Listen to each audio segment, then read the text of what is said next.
Hello, everyone, and welcome to the presentation, The Evolution of ISO 9001 Through the Decades. I'm Mike Richmond, your host for Exemplar Global's online expo focused on the current state of conformity assessment. This session is presented by Sergio Villaseñor, Scheme Program Manager, Quality for Intertek SAI Global. Sergio has extensive experience with management systems, including conducting third-party audits to ISO 9001, ISO 14001, and several other sector-specific standards across Australia, Mexico, Latin America, the Caribbean, and the United States.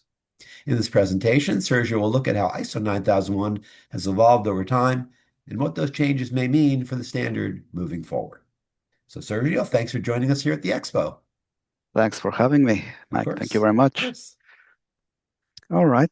Hello, everybody. As you know, the FDIS version of ISO 9001 2026 is out there, and it doesn't seem that it's going to change in the final version. Um, it doesn't bring significant changes to the standard. Um, Initially, I was invited to talk about the impact of the new version of the standard in the industry, but because I consider that there won't be much change in the way we operate as a result of this new version, I decided to better talk about how the standard actually changed through the last few decades, and why and how it has evolved to the point that we are here right now. I know that everybody's very excited about this new version. I think it's important to understand how everything began to reach the point in which we are right now. All right, let's get started. Um, we need to understand that ISO 9001 has evolved uh, as a result of the ongoing circumstances in the industry and the business and quality trends of the time. And it has at the same time provided a feedback loop back to the industry. As business management practices evolved during the last 40 years, ISO 9001 needed to change to maintain its relevance. The first version of ISO was released back in 1987, heavily based on the British standard BS 5750. But what was going on back then?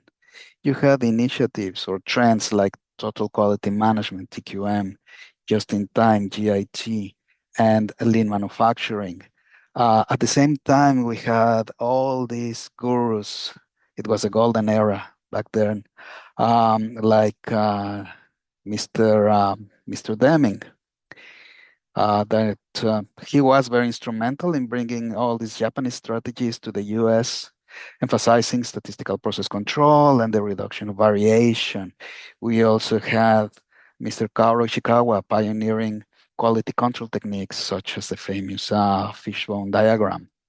We also had Mr. Philip Crosby introducing the concepts of zero defects, poor quality, and the prevention of defects. We also had Mr. Joseph Duran introducing the concept of quality as fitness for use and the importance of customer satisfaction. We also had, for example, Mr. Feigenbaum, who created the concept of total quality control and emphasized that quality is not just the concern of the manufacturing area, but it's a company-wide endeavor. So within this context is when the first version of ISO 9001 was created. And if you're old enough, you may remember the 20 elements of the standard and the heavy focus on documents and records. There were also three versions, so to speak, of ISO 9001. It's okay, 9001, including design, 9002 and the two excluding design, and 9003, which in my recollection, not very not very used for companies that were engaged in testing, for example. ISO 9001 was heavily aimed at preventing defects, very focused on manufacturing, and it was all about consistency. The main criticism back then was that you were allowed to produce rubbish as long as that rubbish was produced consistently.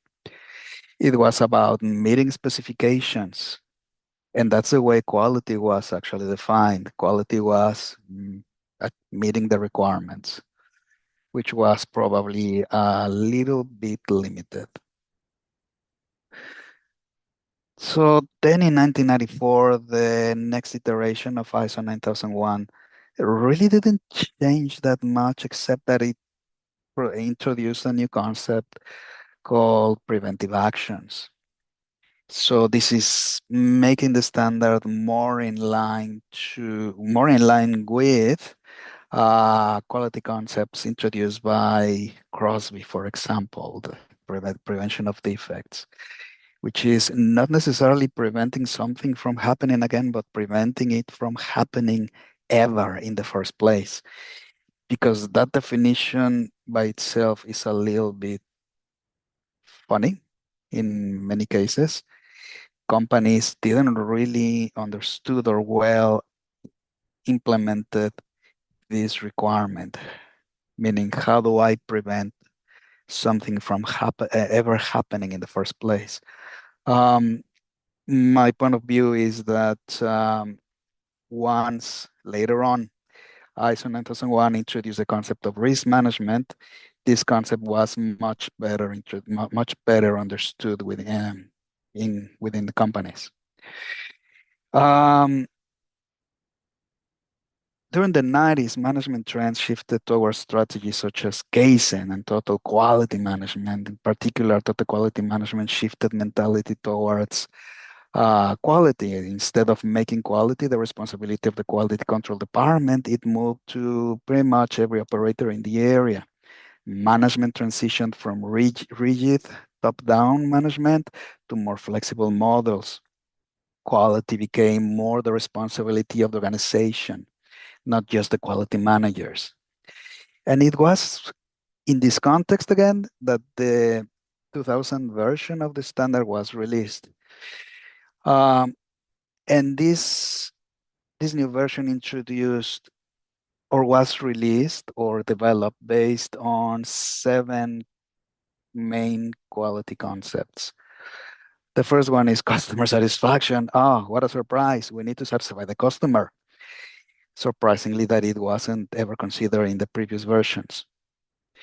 Leadership, it's management that needs to lead the quality system.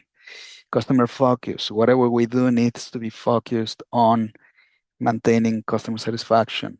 And that starts with senior management. Engagement of people, everybody is responsible, everybody needs to be aware.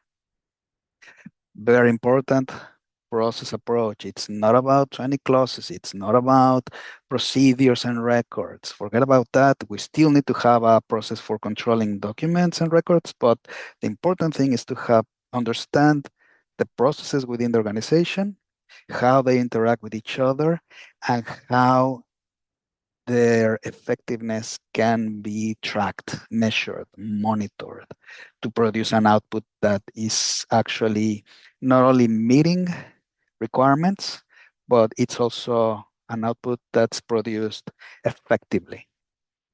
Improvement's always been there. Very important, evidence-based decision making. We need to make decisions based on data to drive continuous improvement. And that also implies that we need to have data to monitor or measure how good are we going, how good are we doing. And finally, relationship management. We need to manage our relationships with clients and within our supply chain as well with our suppliers. So this is probably the turning point for ISO 9001. catching up with the times, better implementing other concepts created decades ago. For example, finally implementing the very famous plan, do, check, act cycle that was popularized by Deming back in the 50s, but it wasn't only until the 2000s that this concept permeated into ISO 9001. Then in the 2010s, things began moving much faster. Um, Globalization, outsourcing, extensive use of information and communication technologies, and so on. The world became more complex and more intertwined, but at the same time, the information moved so much faster. Globalization, fast-paced markets, they all demanded that organizations become more agile and adaptable. Supply chains became much more complex, and organizations needed to make better use of information and data available to drive, to operate and to drive continuous improvement. The 2000s also witnessed big economic and ethical crises such as the Enron debacle and the 2008 financial crisis. So this is where in the 2015s, the next version of ISO 9001 was released, and it introduced new interesting concepts, risk-based thinking, removing the concept of preventive actions, establishing that the management system itself is preventive. And well, what is risk management but identifying what can go wrong that could prevent us to achieve our targets, and then do something about it to prevent or mitigate the risk. We have another element supporting the business called context of organization, interested parties, not only focusing on the client, not only focusing on suppliers, but also anybody that may be impacted or affected or could have an impact on the business. Interested parties. Control of change, something that wasn't considered before. How can we adapt and react to changes? And what are our processes in place that can ensure that we're going to manage those changes effectively? Remember, doing that since years ago, there have been significant changes moving very quickly. So we needed to establish processes to adapt to those changes. And in the last few years, the technical committee, the speed, the pace in which these changes have happened has been constantly increasing. Things happen very quickly nowadays, up to the point that, for example, the technical committee decided not to wait until the new version to introduce additional changes to the standard. Yes, I'm talking about climate change and the introduction of AMD1 2024, which is an addendum to the existing version of ISO 9001, not only to that standard, but to many other standards, including information security, safety, environment, and so on. Um, Regardless of your identity markers, regardless if you lean to the left or to the right, it doesn't really matter. ISO 9001, the technical committee, DC 176, acknowledged that it was such a big change that needed to be implemented as soon as possible. So as you can see, as changes happen more and more quickly in our environment, in the world, ISO 9001 is kind of adapting and changing as well to catch up with whatever's going on out there, geopolitical issues, wars, climate change, business trends, quality trends. The FBIS for ISO 9001 does not really introduce many changes, but it does introduce some interesting concepts.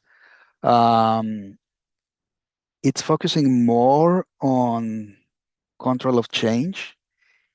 It's being more specific about what it wants in terms of managing change.